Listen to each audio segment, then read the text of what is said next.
Tonight's debate was really a bellwether for what to expect next in the 2024 election season. And for reaction, we have two guests joining me tonight. Jack Kalavritinos is a conservative strategist here in studio with us. Jack, great to see you. And Kaivan Shroff is a Democratic strategist joining us via Zoom. Gentlemen, thank you so much for being here.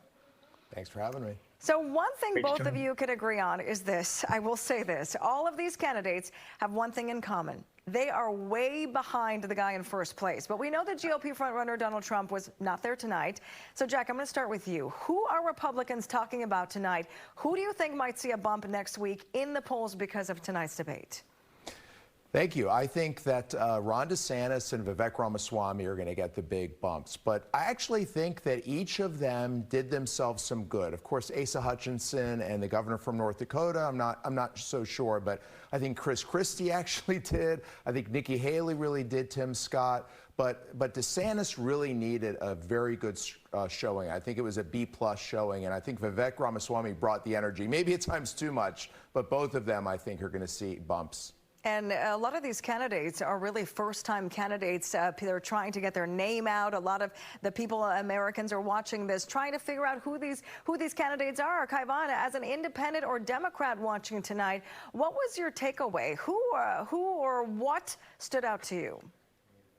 So I certainly think on name recognition, Vivek Ramaswamy had what he needed tonight. You know, people are going to be talking about him. He's a new candidate. I think he sort of fell flat on his face, though, with that opening line where he tried to copy Obama's, skinny kid with a tricky name line.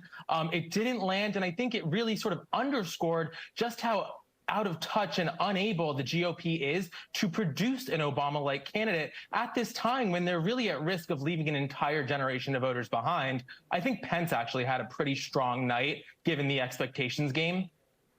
And, given that expectation game, I mean, there was an expectation that the candidates were focused their attacks on Ron DeSantis. I mean, he's polling second, quite literally taking center stage tonight. But that really didn't happen. At one point, Mike Pence and Chris Christie did get into attack mode against Vivek Ramaswamy. He seemed to be the punching bag. Jack, why do you think it took so long for anyone to lay a glove on DeSantis?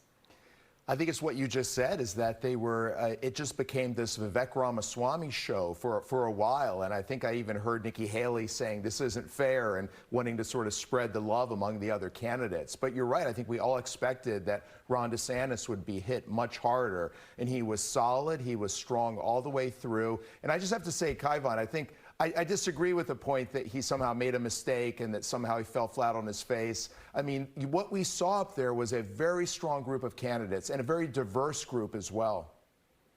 Kaivan, you want to react?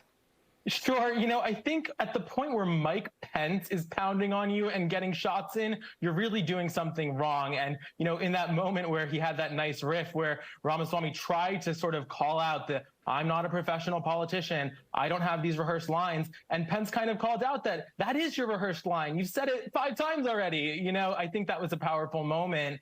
And I think, he did come off, he shared that tennis match that he was, doing instead of debate prep. He came off really prepped, in fact, over prepped. And I think that's going to be a problem for the message he's trying to sell. He might have had a few too many cups of coffee. I give you that he brought a lot of energy. And I do think, I do think that there was a point where he said everyone up here are bought and paid for, and that probably wasn't the right thing to say and probably turned a lot of people off. So there were some questions about Trump. Everyone was asked. Ron DeSantis said Mike Pence did the right thing on January 6th.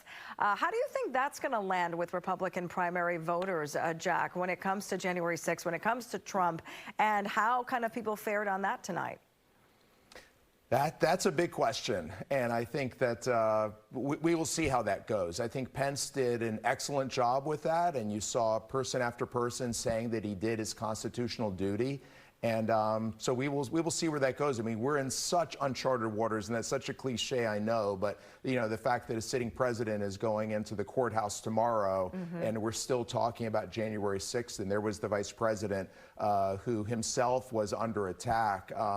We'll see where that shakes out. Kaivan, how do you kind of see that issue particularly and faring out with the voters?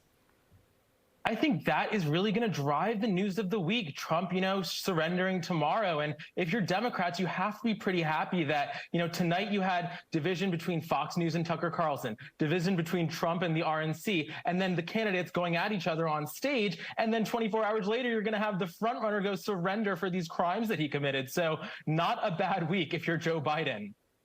Well, of course, I'm not surprised that a Democratic analyst would say that, because, yes, Democrats are going to be happy because it is the first time that you have a sitting president and his aides and associates being indicted like this. And with this Georgia case in particular, there are a lot of Republicans and very reasonable people saying, does this mean now that Stacey Abrams and Hillary Clinton and all these other candidates who denied the outcome of previous elections should have been indicted? I think the answer is no. We live in a different country than that. So, of course, partisan Democrats are going to be happy, but I think that this is a direction that is concerning a lot of people. I want to jump in here. Kaivan, is there a candidate that you saw tonight that you did see as a direct threat to a potential challenge to Joe Biden?